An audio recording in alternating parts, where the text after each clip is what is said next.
So you start off in the analysis section.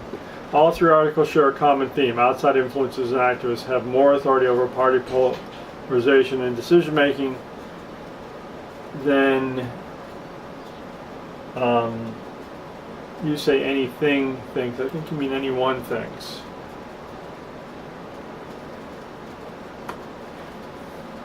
So I say that's a promising start, especially the first sentence, but at the same time the point of this section and what goes on from there is that you're supposed to mix the articles together. So we see what happens and what kind of reactions occur when we cross them with each other. It's like a demolition derby of academic articles. They just seem to be crashing into each other. And when you do that, you have cites from multiple authors in the same sentences and paragraphs, and I don't see that in here. And I'm inclined to think that you didn't really pay close attention, because other people have done this, not paying close attention to the junior writing guide, which really goes into some specifics about how you mix the articles together. So I didn't make a lot of changes in that paragraph. I'll give some edits for the rest of it, but again, this has missed the boat. This is not what we want to hear. Here we want, I don't even see cites of yours. It's kind of a citeless section, which is exactly what it's not supposed to be.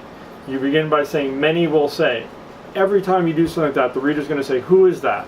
If there are so many of them, give me some examples.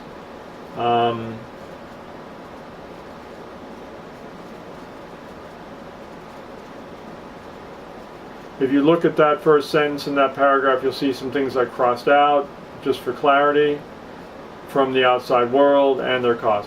Then the next sentence I strike out completely, and the next sentence after that. It really picks up again where you say,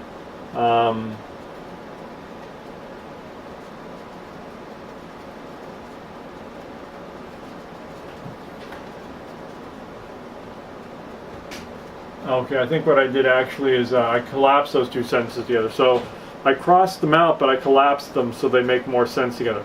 Interest groups can be especially effective at executing groundwork, which is an essential part of any campaign and gets the message out about what the party stands for.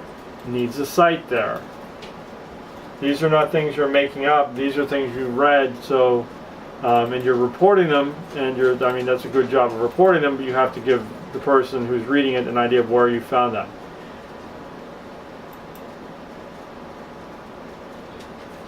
Interest groups also allow the public to feel more connected to government instead of just listening to speeches about current plans and policy decisions the party is planning to make. The voters get to talk to representatives of the party one-on-one. So again, I'm collapsing down some of the things you said. I'm trying to say them efficiently and succinctly and clearly. That's the key. That makes people feel more inclined to voice their opinions and feel their say matters. You've got feel in there twice, usually not a good idea. It may be okay there, and also there's a need for citation there.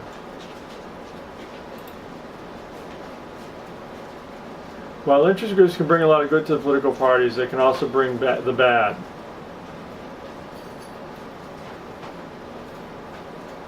All three articles are clear when they point out the harm that interest groups and outside influence can cause. I say cause, you say bring to the table. I'm going with cause.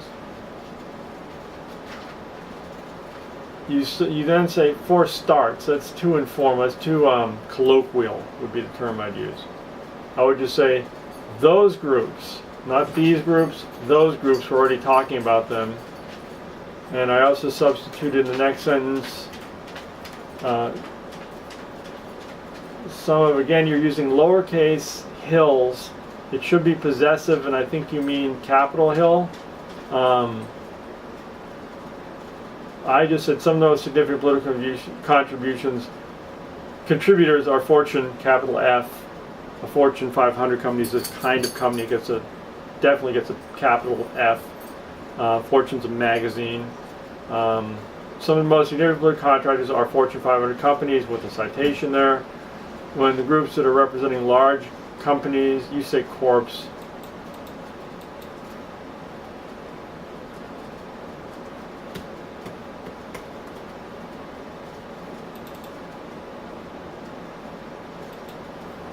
come into the mix is your term there, but what mix? How does the reader know? I mean, again, that's, you're using the kind of colloquialisms that I find students frequently use when they're writing things at the last minute and just galloping along. That may cause problems. So this is not, I mean, this is not, certainly even within the work you've already done, this is not your best writing. This is not your best work, and it's giving the impression of a real last-minute job of just jamming everything in there that you can. Because they also contribute not only money, but also the human resources for the ground portion of the party's agenda interest groups holds significant sway. So you're really doing a lot of repeating here. This is all pretty redundant stuff. You've read the articles enough to understand that there's this quid pro quo going on for money and human resources. Big companies are getting to call the shots. It's not exactly a newsflash, but you're just repeating it. You need to cut back on the repetition and use the space that you find to bring in new elements from the articles. And again, none of this is meeting the call of the assignment, which was to discuss the articles in juxtaposition to one another.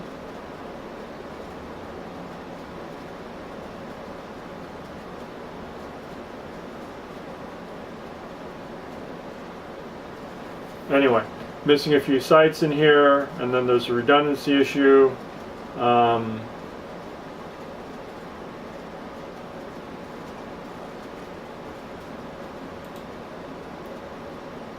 So now you have the paragraph. I'm now up to the last paragraph in what I take to be your analysis section. So it's really on your analysis section, it seems to me, I'm using the second sentence of the paragraph that starts, when bringing such a support system to the table.